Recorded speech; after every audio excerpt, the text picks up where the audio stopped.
Hello, everyone. Welcome back to the GSMC Basketball Podcast, brought to you by the GSMC Sports Network. As always, I'm your host, Meryl Fatemi. Getting right back into our next segment here. Um, to close out the show, we're gonna take a look at the top four teams in both the East and the Western Conference playoffs. I want to apologize to start. Usually, I have a graphic prepped and ready to go for this segment to just give a little bit of a visual read as to what's going on. Um, excuse me. I did not get around to it this morning. It's been a crazy day in the college world, in the college life. Senior year with the month left to go, it's just been crazy. A lot going on.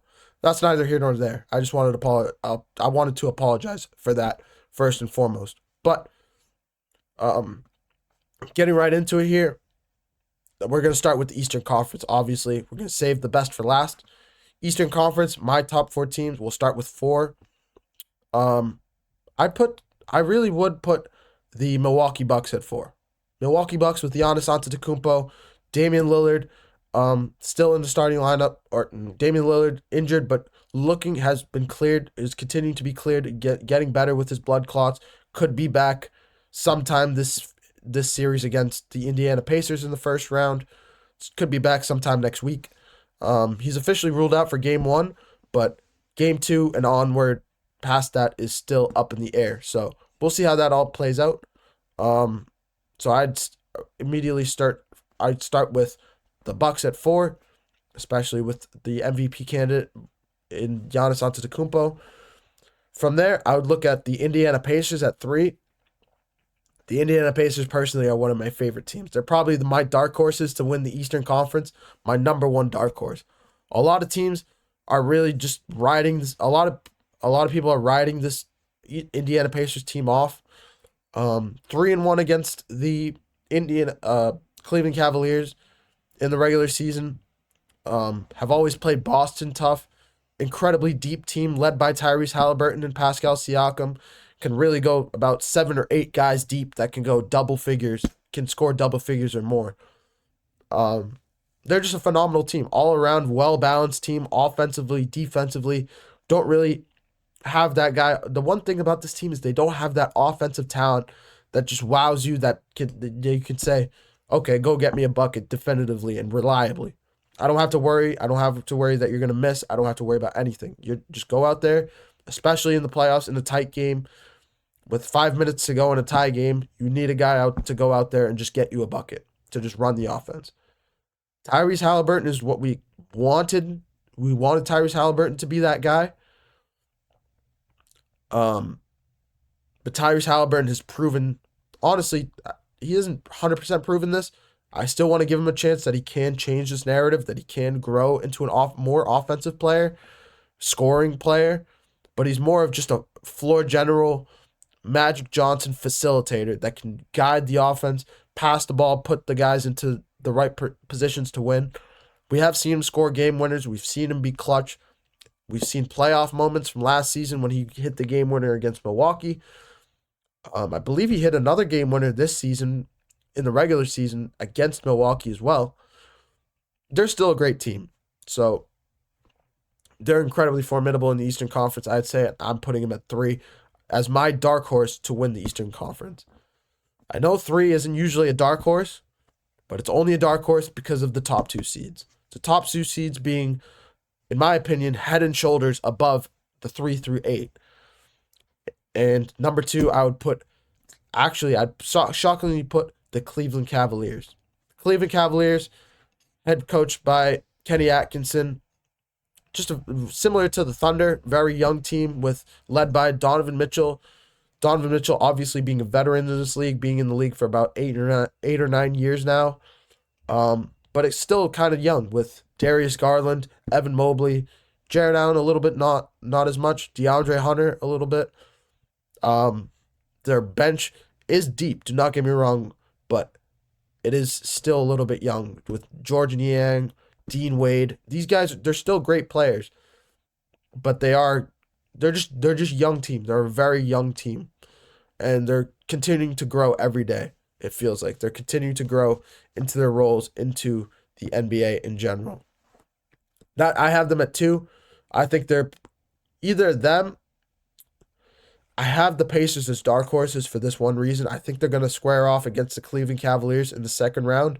And with how Indiana plays Cleveland, first of all, it's going 7 games, I think. Easily it's going 7 games. This is one of the most underrated playoff series that a lot of people have not been looking at. Are projected if all pans out. Pacers have to beat Milwaukee, which is a question mark right now.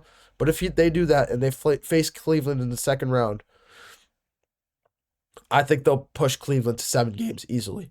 And who knows who will win that 7th game. It's one game to decide your life. Who knows? It's always a 50-50 toss-up. So we'll see how that all transpires. But I think they have a legitimate shot to make it to at least the Eastern Conference Finals, if not to the NBA Finals. My number 1 team in the Eastern Conference, obviously, I've said this before. I don't want to put this into the mix, but I have to be transparent here. I am a Boston Celtics fan. I am. I know. I get it. A lot of people may call that a little bit biased with takes. I just don't know how I can be biased with this. I legitimately, the Boston Celtics are just so, the 5 guys that they put on the court at the same time are so lights out shooting. Kristaps Porzingis being able to extend the floor, Jason Tatum being able to drive to the basket, with Jaylen Brown as well being able to do the same thing. I know Jaylen Brown is a little bit dinged up right now. He has a bit of a knee issue. But if this team can stay healthy through the NBA playoffs, I just don't think how they can lose the East, at least in the East. I don't think they can lose in the East. I think they make it out of the East, whoever they face in the Eastern Conference Finals, they'll probably beat in 6 or 7 games and move on to the NBA Finals. So I'm picking Boston with how deep they are, with how exceptionally well coached they are, winning the NBA Finals last season. Coaching championship pedigree. Jason Tatum obviously being in the Eastern Conference Finals about 5 or 6 times.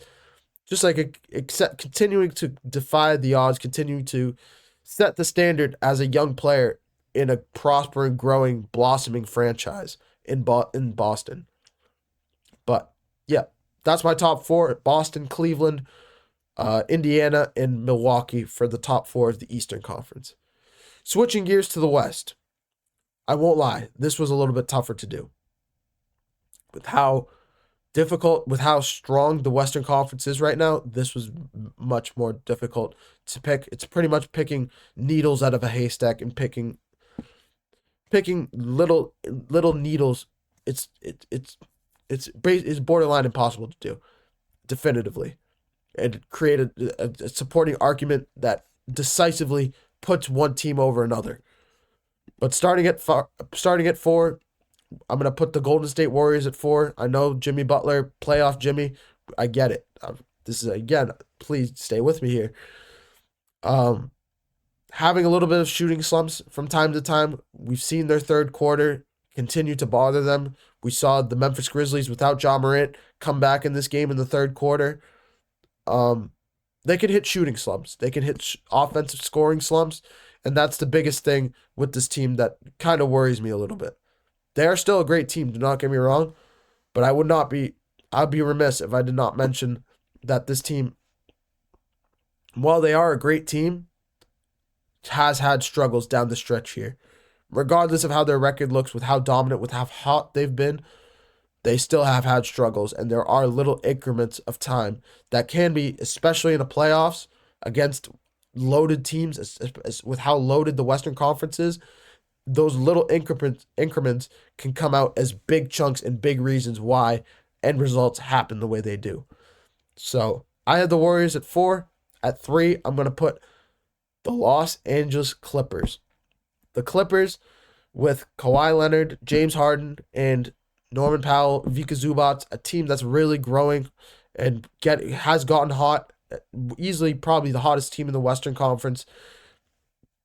19-3 since March 1st.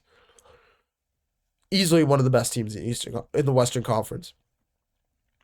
Kawhi Leonard continuing to prove when he's healthy that he's a top 5 player in the NBA. James Harden completely throwing his narrative into a whirl that he can continue to play at an all NBA level. Norman Powell playing as an exceptional bench piece when he comes off the bench as a starter, continue to do that as well. Zubats as a double-double machine on the offensive glass, continuing to grow as a player in general. This team is great. I really think it's exceptionally well coached by Ty Lue. I think they can. I really think they can go all the way to the NBA Finals if they'd like, if they can. They're my dark horses to win the Western Conference. A lot of people are writing them off, but as NBA fans, I know a lot of NBA fans have been watching this team. Their name continues to pop up around the association as one of the hottest teams in the NBA, having multiple 5+ win streaks over the last 2 months or so. They deserve all the credit in the world for how they've played down the stretch here and how they're looking with the playoffs quickly approaching. At 2, I'm going to put the Los Angeles Lakers. I know they're a little bit of a bias, not even a bias pick, but I know a lot of people do not like it with how their defensive woes have been with their third quarter as well, their offensive slumps. But I think the offense under Luka Doncic, we saw it in Dallas last season. When he can flip that switch and he can take over games, it's almost impossible to stop him. And I think that is going to be the decisive nature, especially with LeBron James, with his pedigree in the NBA, continuing to grow as a leader. I think the Lakers are one of the best teams in the NBA, and they're continuing to prove that. But the number 1 spot here, I'm going to have to put the Oklahoma City Thunder. It is what it is. They have the number 1 ranking in the NBA. They finished with the best record.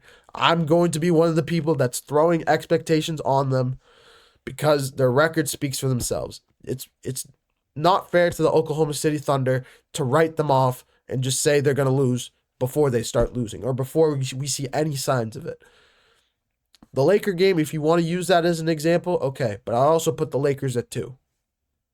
If you want to use the Rockets game, I didn't really put the Rockets on this list, but it's only down the stretch. They've only lost like 2 notable games that have been, like, if you really want to call them notable, they're not even really that notable. They're 2 games against heavy Western Conference teams that are great. The 2 seed and the 3 seed in the Western Conference they lost to. Okay, it is what it is. Sometimes you can't win them all, especially down the stretch as they're looking and prepping for the NBA playoffs. Their attention isn't 100% set when they've already clinched the number 1 seed in the Western Conference and they're not really looking to achieve anything else in the regular season. They're just shifting their attention to the playoffs. That's neither here nor there, but that's my top 4 teams: Thunder, Lakers, Clippers, Warriors for the Western Conference. But yeah, I'm going to leave it on that note. My laptop is about to die. That's why if you keep seeing me look up here, it's because I keep looking to see, making sure my laptop does not die on us here. But thank you for tuning into the GSMC Basketball Podcast presented by the GSMC Sports Network. Your support means a lot to us, so please remember to subscribe to the show and leave a positive review. It really does make a difference. I mentioned it earlier in the show. Your feedback, whether positive or negative, please let us know what we're doing good, what we can improve upon. In general, please, we appreciate any criticism in general, good and bad, because it helps us build our show and what you guys like to hear, what you guys want to hear. It helps us build our show in general. We appreciate you guys, seriously, and you guys are a big part in what you guys are a big part of what we do here at the GSMC Sports Network. We also invite you to follow us on Facebook, Twitter, TikTok, and Instagram for more content and updates. This is Meryl Fatemi, the host of the GSMC Basketball Podcast. Thank you for another unbelievable show. I hope you guys have a wonderful rest of your day. And this is Meryl Fatemi signing off. Bye-bye.